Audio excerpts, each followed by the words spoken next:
আসসালামু আলাইকুম। আজ চলে আসলাম জমিয়াতুল পালা চট্টগ্রামে বিশ্ব মসজিদে। এখানে ইসলামিক সম্মেলন। তো আপনারা ইতিমধ্যে দেখতে পাবেন আসলে বাস্তবতা কি। এগুলো হচ্ছে মেলার আইটেমগুলো, বিভিন্ন কিছু তারা নিয়ে আসছে ব্যবসা বাণিজ্য করার জন্য।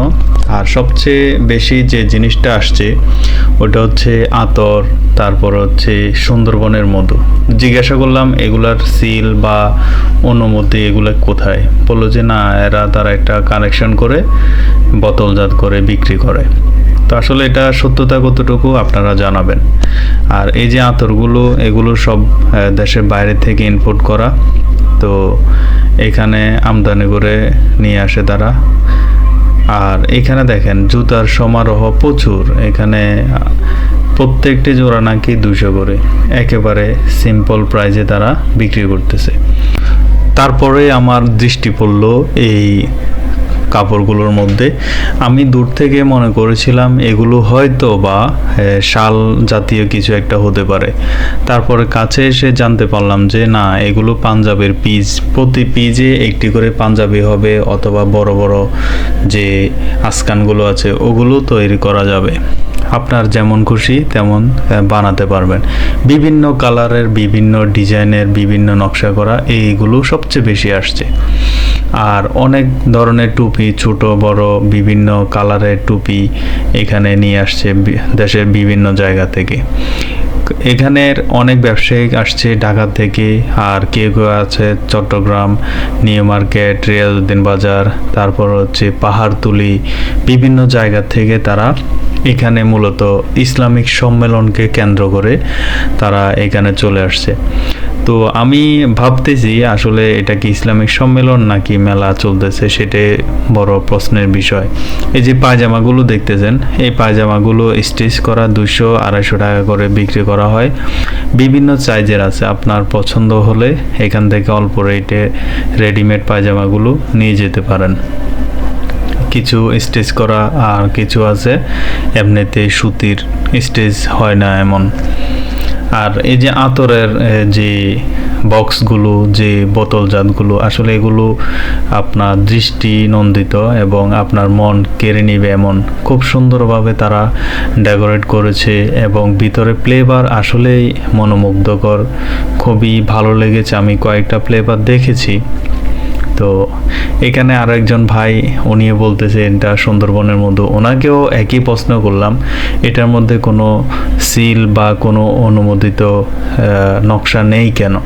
তো বললো যে না ভাই, আমরা এগুলো নিজেরা কালেকশন করে বিক্রি করি, আপনি একটু খেয়ে দেখেন। তো আমার হাতে দেওয়ার পর আমি দেখলাম যে না, মধুর কোয়ালিটি একেবারে সঠিক। খেয়ে দেখলাম একেবারে সুন্দর ফ্লেভার। আর ছোট্ট ছোট্ট বাচ্চা যাদের ঘরে আছে তাদের পর্যন্ত এখানে কানটুপি থেকে শুরু করে মোজা, হাত মোজা, পা মোজা সবগুলোই মূলত এখানে আসছে। যেহেতু শীত বলে কথা, শীতের অনেক আইটেম এখানে তারা নিয়ে আসছে। চলেন আমরা খাওয়ার আইটেমে যাই। এ হচ্ছে মহাব্বতের শরবতের নতুন ডিজাইন।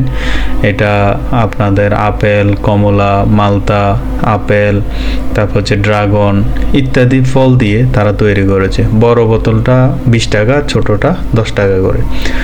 আমি জিজ্ঞাসা করলাম এই কালারটা কিভাবে আসলো, কোনো ফুড কালার ব্যবহার করেছে কিনা। তারা বলে যে না ভাইয়া, এগুলা আমাদের ড্রাগনের কালার, এখানে কোনো ফুড কালার নেই। আসলে মানুষ সাজাতে জানলে অনেক সুন্দর করে সাজাতে পারে, এটা তার প্রমাণ। এই যে দেখেন পাঞ্জাবি, পায়জামা, ট্রাউজার, প্যান্ট, মানে কোনো আইটেম বাদ ছিল বলে আমার মনে হয় নাই। এবং আমাদের আপুদের জন্য, আমাদের মা চাচিদের জন্য এখানে হিজাব রয়েছে, নেকাব রয়েছে, আরও বিভিন্ন আইটেমের তাদেরও পণ্য সামগ্রী এখানে রয়েছে। পাশে দেখতে পেলাম ডিম, যে পিঠাটা তৈরি করা হয় চুলার মাধ্যমে, এই পিঠাটা এখানে তৈরি করতেছে। এক ভাই বললো যে ভাই আমার পেঁপেগুলো একটু নেন, 80 টাকা করে কেজি, আপনার ভিডিওতে একটু তুলে নেন। তো সেই জন্য তুলে নিলাম। পেঁপেগুলো আসলেই সুন্দর ছিল। এখানে এসে ব্যতিক্রম কিছু দেখতে পেলাম, মানুষে হরদম খাচ্ছে, আসলে কি খাচ্ছে তাও নিজেরাও জানে না। আমি দেখলাম যে মাছি উঠতেছে, জিজ্ঞাসা করলাম এগুলো এইভাবে কেন, বললো যে এগুলা এইভাবে নাকি খায়।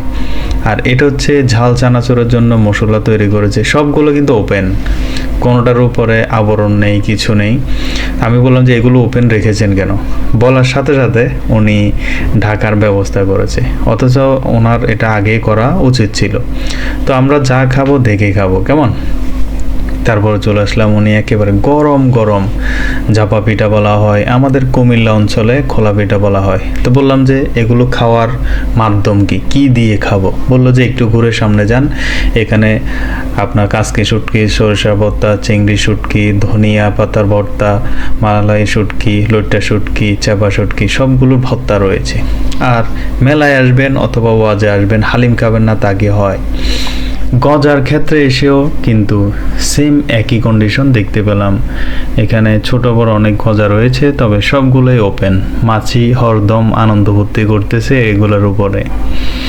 তো কিনতে চাওয়ার পরেও মনে আর দিল না, সেজন্য কিনতে পারে নাই। আর একটি মেলা অথবা একটি বড় ধরনের ইসলামিক সম্মেলনে আচার আসবে না তা কি করে হয়? বিভিন্ন আইটেমের আচার, এগুলোর নাম আগে অনেক ভিডিওতে বলেছি, শুধু দেখিয়ে গেলাম। পাঞ্জাবি, এগুলো ছোট বড় অনেক সুন্দর পাঞ্জাবি আসছে। জিজ্ঞাসা করলাম ভাইয়া কোত্থেকে আসছে এগুলো, কোটি সহ? বললো যে এগুলো ঢাকা থেকে নিয়ে আসছে ওরা। তো আসলে এখানে মানুষ কি ইসলামিক সম্মেলনে ওয়াজ শুনবে, নাকি খাওয়া দাওয়া করবে, নাকি কেনাকাটা করবে, সেটাই আপনাদের কাছ থেকে আমি জানতে চাই। এটা হচ্ছে মানুষের ভর্তা তৈরি করে, বিভিন্ন আইটেমের আঞ্চলিক বা গাছের ফল সবজি দিয়ে কিছু ভর্তা তৈরি করে প্রাথমিকভাবে বিক্রি করা হয় বক্স করে। এগুলো ভালো লাগে দেখতে, একেবারে সবগুলো প্যাকেটিং। মূল উদ্দেশ্য হচ্ছে এই ইসলামিক সম্মেলন, অথচ এখানে আপনি দেখলে 50 থেকে 100 জন মানুষ পাবেন না, কিন্তু বাহিরে বিশাল মেলার আয়োজন বসেছে। এ হচ্ছে আমাদের ইসলামিক সম্মেলনের গ্রাহকদের পরিস্থিতি।